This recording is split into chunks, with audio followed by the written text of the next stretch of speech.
好，来乡亲啊，继续来看这个台中市优质碰柑的冰柑活动。冰心团讲，今年的碰柑，这个外观甲风味拢达到有水准，但是因为今年采欠水大花，这个普遍的甜度只有8度至9度，并无达到外销平均都爱11度的标准，这是互卖少的农民听到是真担心。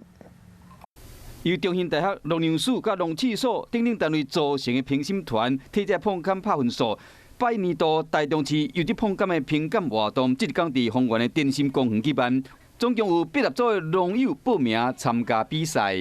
那外观的部分的话，我们主要的话就是说外观的形态一致，那转色均匀，而且它没有一些药斑。